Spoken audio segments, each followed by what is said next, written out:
Francisco. You want to do a takeoff in San Fran, or you just want to stick with landings? After we take off, go around and Okay. So we'll take off towards the mountains on takeoff's right. easy.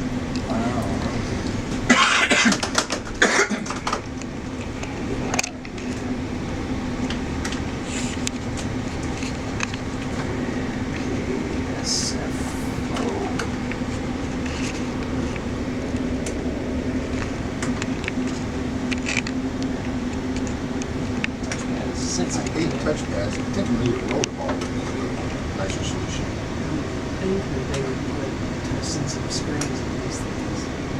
I'd be happy with that.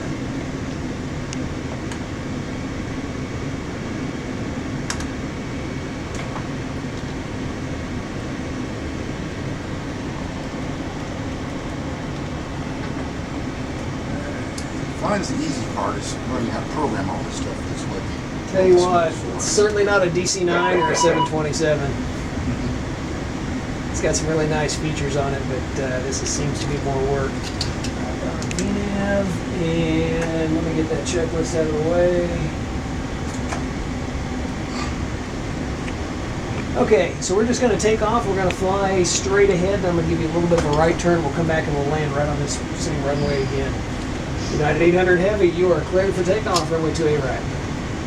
So just right there is all the farther you have to go, and then now push the button. Everything, yep, they do it all on their own.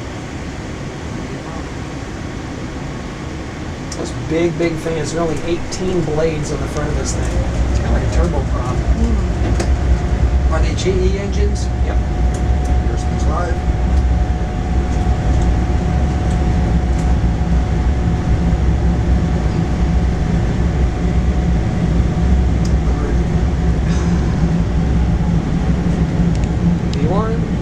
B1. Rotate. Nice, smooth and easy. Positive rate. Right here, here.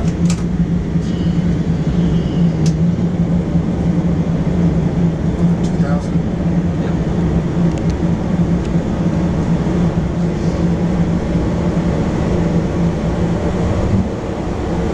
There's 1,000 for 2,000. Yeah, Robert, if you'll give him a 360 heading, please. Roger that. And flaps 1.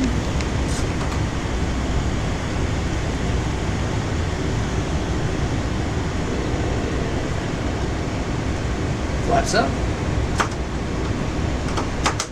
Flaps up. Go ahead and select the arrival runway.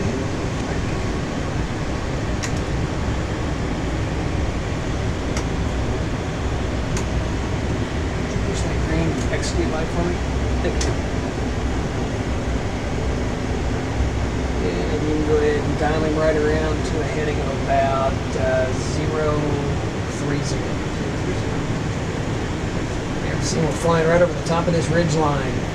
You'll notice the radio altimeter. If you look in your HUD, right there at the bottom, it says 1700, 1680, 1620. It's rapidly decreasing as we fly right over the top of this little thing that's got the roads on it.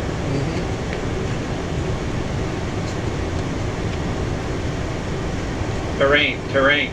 Yeah. Pull up. You're okay, you're gonna clear it. But if you look right out the window, right there, you see a little water retention pond, and the road is pretty close. And continue your heading around to about 060.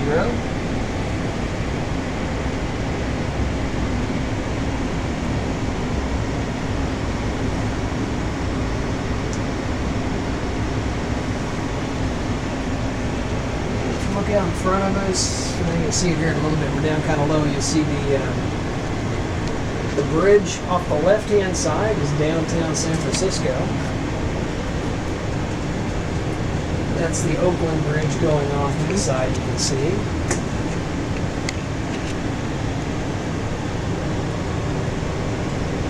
And if you come right, hitting 090.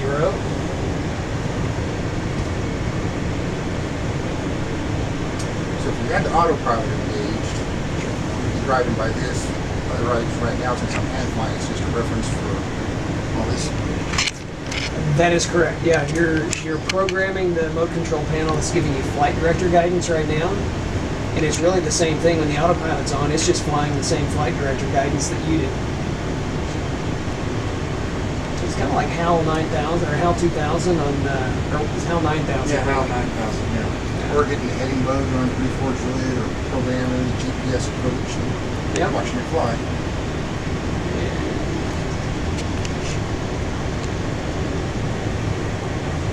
I'm going to give you a little push from behind for just a second, hyperspeed.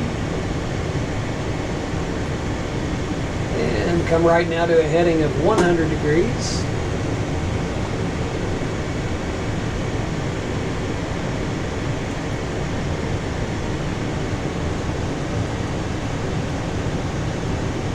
And if you'd like to descend down to 1,500 feet, so Robert, if you put in the altitude mode, nope, you gotta go to the right first.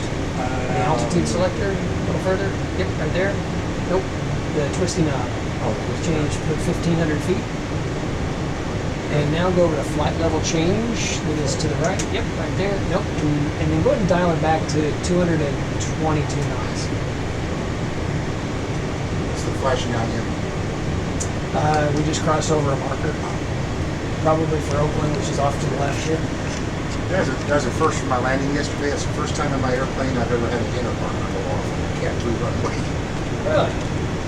Yeah, I mean, Oh, when you're landed in Houston? yeah. Yeah. And speaking of which, how come we're not seeing markers, or we just get visual? You're not hearing markers, is that what you mean? Because we don't have the volume down here. Right turn heading Obviously it flashed up there. 120.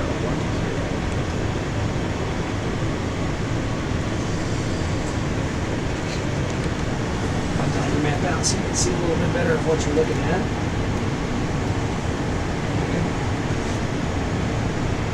Gives you a better picture of the terrain and everything around you. And you notice kind of up in front, I'm not sure what they programmed in there, but it almost looks like a red tide. Right up in front of there, where it's all red. And I'm going to give you a little push there to get you closer to final.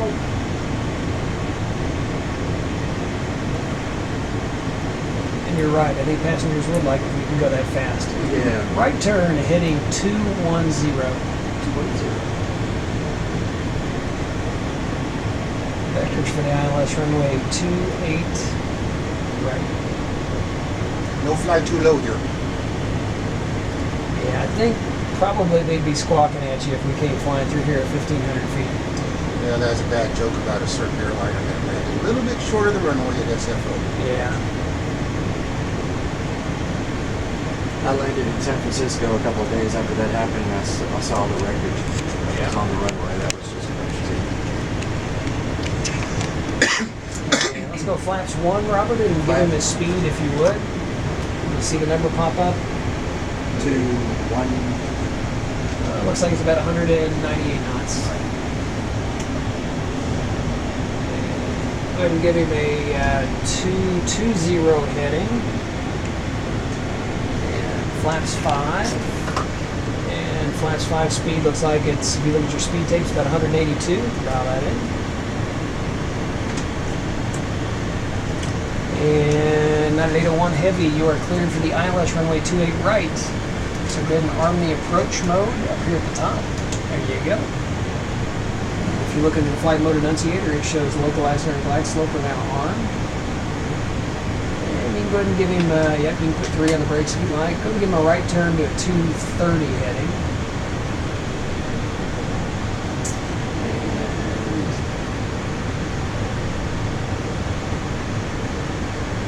And go ahead and dial in 250. There we go. You can look at your map display. It's going to put us inside of Seapen, just outside of Axmole, about halfway between the intercept, and the localizer's just about to capture. Looking out the window at about 1:30, you can see the approach lights and the runway lights from the 28 right. You can see the bridge coming across here. We fly that for the bridge visual approach. Once you cross the bridge, you can start angling toward the airport of the Now Texas Stadium's gone. You still fly the stadium approach into DFW?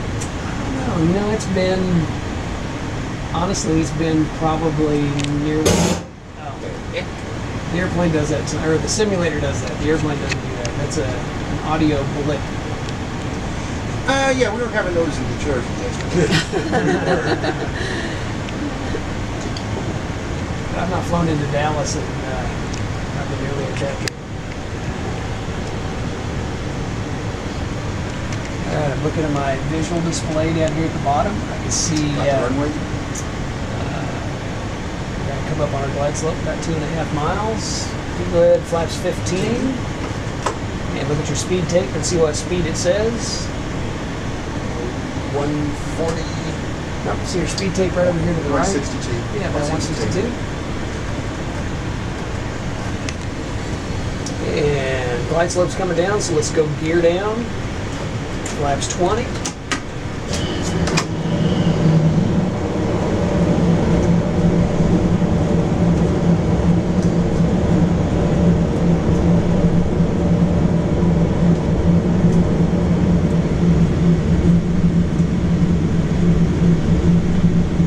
And go to flaps 25. Set speed to 147. And flaps to 30. United 801 Heavy, the winds are 310 at 5 knots. Runway 28 right to clear the land. Directly right, United 801. Actually, what you do to make sure it's armed, it's all the way down. Alright. So pull it up slightly, Oh. and then just barely pull it back, and you'll feel it get into a detail. Yeah, perfect.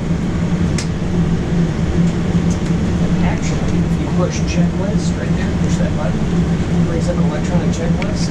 Yep. And it's not sequenced correctly. Go ahead and push checklist again. I'll fix it for you. Okay. There you go. All right, stand by one.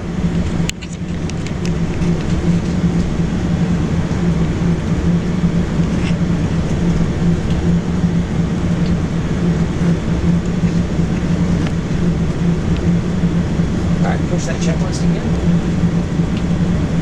And it's already completed itself. You don't have to do anything. So you push it one more time and it goes away. Awesome. All right, so 500. we'll land out of this. Then is the other rubber going to do another just approach landing or just the Let him do the landing same on that? again. All right, then we'll go to Guam. $50.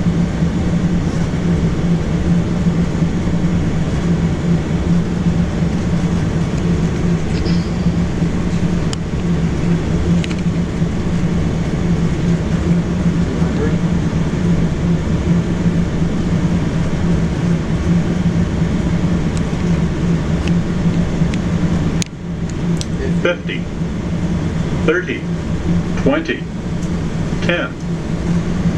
Release a little bit of your back pressure. Hold that. Hold that right there. Perfect. Reverse.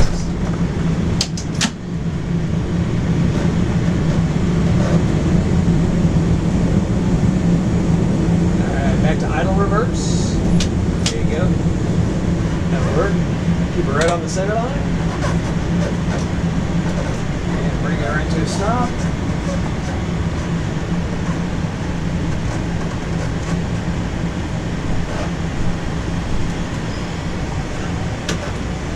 Very good. I'm going to take the aircraft. I have the aircraft. We'll go ahead and leave it at flaps 30.